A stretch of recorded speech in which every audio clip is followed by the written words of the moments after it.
Hi, classmates. I hope you're all well and staying safe. Now we're almost at the end of Module 4, Editing Communication Materials. And I trust you've all absorbed the key lessons that we've tackled or that you've read in this module. We've covered everything from the fundamental definition of editing and its various methods down to the essential tools and marks of an editor. You've also gained valuable insights and tips to help you edit your own materials more effectively. By the way, I'm Carla, and for this discussion, we will be talking about the qualities of a good editor. So, as mentioned in the previous lectures of this module, editing isn't just about grammar or typos. As an editor, you are the final guardian of an article or a DevCom materials credibility, integrity, and effectiveness, ensuring that the material remains true to its original purpose, is clear, and is easy to understand. So, how does a copy editor become effective? According to Lustria, Tabing, and Osalia, there are five qualities of a good editor. The first one is being thorough. Attention to detail is very important in editing. The copy editor should be or should have a keen eye for grammar, spelling, punctuation errors, style, formatting, and consistency. So, to ensure a thorough edit, I've outlined a few questions to guide us better. Ask yourself, is there a subject verb agreement? Is the verb tense consistent throughout the text? Are the words properly spelled?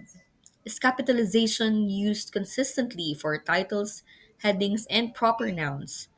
Is the Oxford comma used consistently? Or are quotation marks handled the same way every time? What is the language and tone of the material? Are the numbers, dates, and times written out or expressed as numerals? Is the vocabulary precise and appropriate for the audience? Are there any redundant words or phrases that can be removed? Are abbreviations used consistently? Or is the term spelled out on its first use before its abbreviation? Are the sentences clear and easy to read? The next quality is patience. An editor or a good editor should be patient. Editing can sometimes take longer periods of time in order to guarantee that the final product is of high quality prior to publishing. Editing carries the constant pressures of tight deadlines and managing tons of workloads. It can be stressful, but with patience, it allows the editor to maintain professionalism and accuracy even under pressure. Also, an editor's role often involves navigating creative differences and finding common ground with the author. There will be times when the editor and the author don't see eye to eye. This can be about on a particular edit or direction of the material. So, a crucial part on the edit of the editor's job is to act as a bridge between the writer's vision and the reader's needs.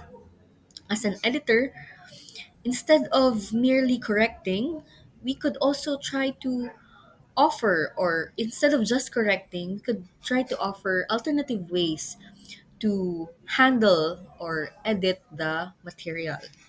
And lastly, editing can also mean navigating complex content, which demands for understanding the logical flow, specialized terminologies, and the core arguments of the material.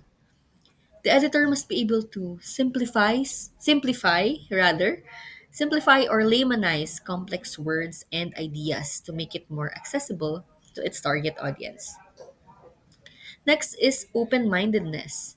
Being able to adapt to new trends, being curious, or encouraging diverse perspectives. These are some of the manifestations of being an open minded editor. Ideas easily flow when you are open minded, right? So, in editing, open mindedness provides us a stronger sense of adaptability to ever changing trends, and emerging platforms. Exploring approaches is a fundamental component. It is a fundamental component in being and staying relevant and interesting to our target audiences. We should also avoid rewriting the entire piece, as this can change the author's main idea and voice. The editor's job is not to replace the writer, of course, but to be a supporting role, enhancing the material without taking over the leading role. And of course, we should keep in mind that this task is a collaborative effort. Having an open mind means supporting various perspectives. When the writer, the editor, and everyone else involved in the material work in harmony and have an open mind, the final product is not only clear and effective, but it is also a true representation of the collective vision of the team. An editor should be resourceful. Why? Simply because editing also entails a lot of work. You also need to do your own research and fact checking, of course, and verify the data and information if they are authentic and if they truly if it really does its job in supporting your material. So as I've previously mentioned, you will have to encounter complex and maybe unfamiliar topics. So the key part of this process is to seek information from experts or people who are deeply familiar with the subject. Consulting with others, especially with knowledgeable people, people who had prior experience with the topics you are presenting, provides another layer of understanding that you can't get from a standard or a typical research technique. You should also be flexible enough to adapt through various writing styles because this allows you to work on a wide range of projects and match the voice of any client or writer. The ability to be resourceful with the tools and techniques that you have at hand, even with the limited resources, this is a significant professional asset as a editor.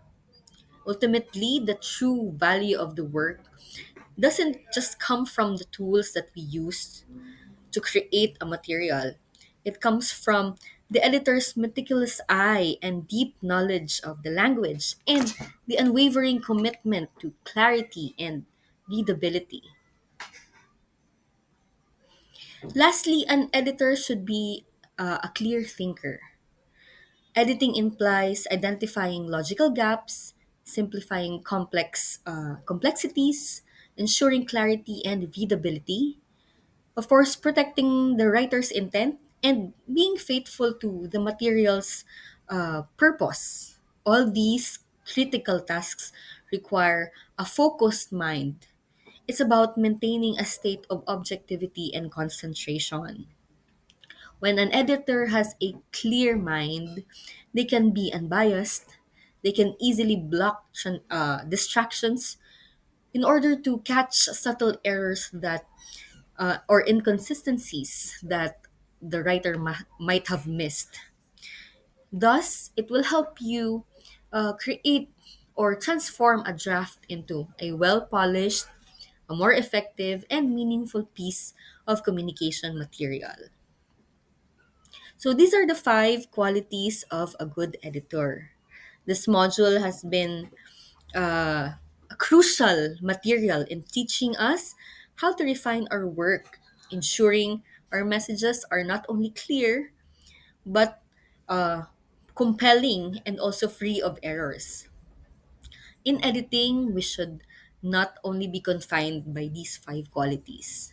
These are just the five qualities of a good editor.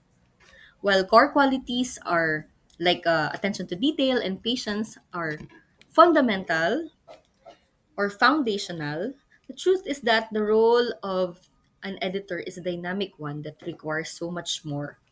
Truly exceptional editor embodies a wider range of traits that go beyond the fundamentals. So that's it from this lecture. I do hope that you've learned from this discussion. So, to finish, let's wrap up with the words from development editor and book coach Odile Sullivan Tarazi, which sums up the editor's role perfectly. According to her, the editor's job is to think with the writer, but for the reader. Thank you so much, and I hope you learned a thing or two. This is Carlo Briones, and thank you so much for listening.